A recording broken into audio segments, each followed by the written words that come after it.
Hey, it's 8:25 here, Big 550 KTRS. Check in with Dr. Jeffrey Lowell. He's joining us via Skype. He's professor of surgery and pediatrics at Washington University. Good morning, Dr. Jeffrey Lowell. Good morning, McGraw.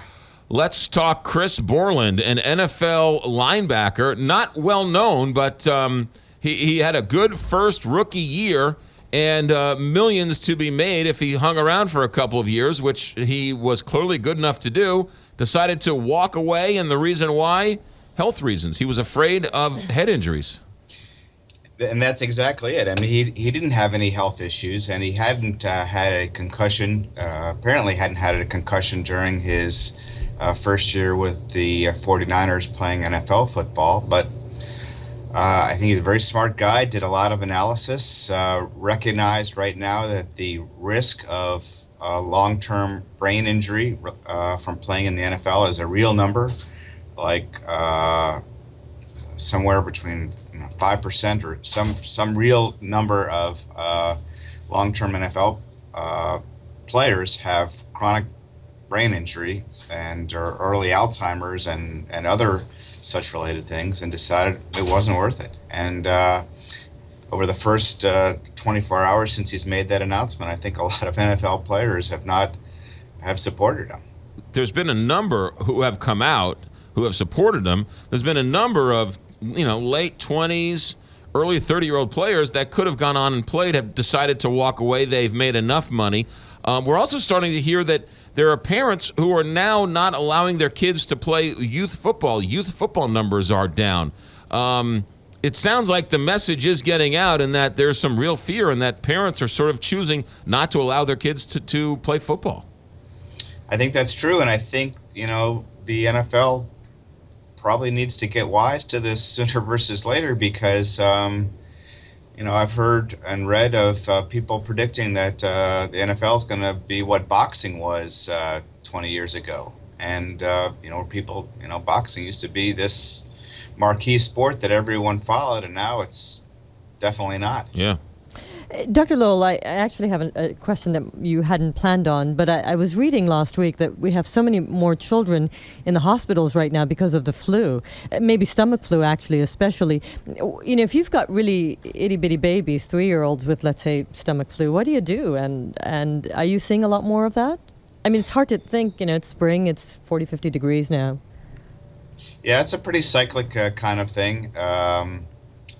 The most important thing you can do for flu is to prevent it. And the two best ways of doing this are getting immunized and having everyone immunized. Like I think it's now over 6 months of age, everyone should be immunized, and hand washing. Those are both very effective. The flu immunization this year, unfortunately, wasn't effective as it has been in some years, but that's the most important thing. Other than that, once you have it, there's very little you can do. There's some antiviral medicines that have some effect, called Tamiflu, and a few others, but mostly it's supportive care. It's best to prevent it, just like with most health problems. And is it lasting a lot longer because of this sort of different strain?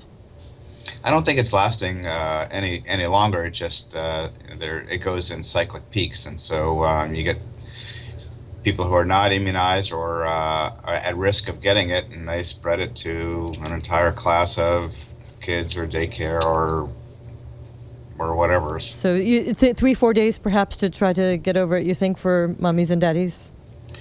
That's average. I mean, but there's certainly worse. I mean, if you come into the flu with chronic disease, if you have had cancer and on chemotherapy, or a transplant patient, you have other chronic diseases, it can be way worse. And there's certainly a mortality associated with influenza, particularly that affects the youngest and the oldest of our ages, but it has mortality for everyone. So in general, it's a 3 to 5, maybe 7-day course, but you can definitely get complications that can lead to much worse outcomes. Dr. Jeffrey Lowell, while we still have you for another minute or so, new numbers are in for year 2 of the Affordable Care Act. What are you hearing? 16 million people who otherwise didn't have health insurance before it was approved in 2010 now do. Now, there's lots of discussion about this, and lots of reasonable people can disagree about some of the ways it was paid for and all of the other components of it, but I don't think anyone can argue that now 16 more million people who didn't have health care insurance now do. 14 million adults and another 2 million adults that are 26 years and younger now able to be part of their parents' health insurance. It's also 16 million people that are paying some portion of their own health insurance, right? I mean, they now have skin in the game, and so they're more apt to be healthy because, well, they actually have a financial incentive to be more healthy. Good point. This is going to be iterative. This will continue to improve with time. Undoubtedly, it'll get better. I think everyone should agree that a goal should be that everyone should have health care insurance, and I think that's one of the things that separates first world countries from second and third world countries is the fact that they can get health care. And right now we don't. We have millions of people still without health care or are way underinsured. So I think we should at least agree that a goal should be to get everyone the ability to access health care. Dr. Jeffrey Lowell, always a pleasure joining us via Skype, professor of surgery and pediatrics at Washington University. Have a great day. Talk to you next Wednesday. Thanks, Take care. Dr. Bye, Lowell. Barbara. Take Bye, care. Barbara. You got it. The best way to get health insurance if you don't have health insurance in the state of Missouri is probably to get arrested. Because once you get arrested, you get health care in the prison system. And as a matter of fact, I was talking to somebody over the weekend who knew quite a bit about prison health care system, and the prison health care system is quite extraordinary, actually, when you get right down to it. They deal with all sorts of health issues. 90% of the people who go to prison get released into the general population to deal with us. And so if there's somebody leaving prison who has tuberculosis, that's not good for anybody.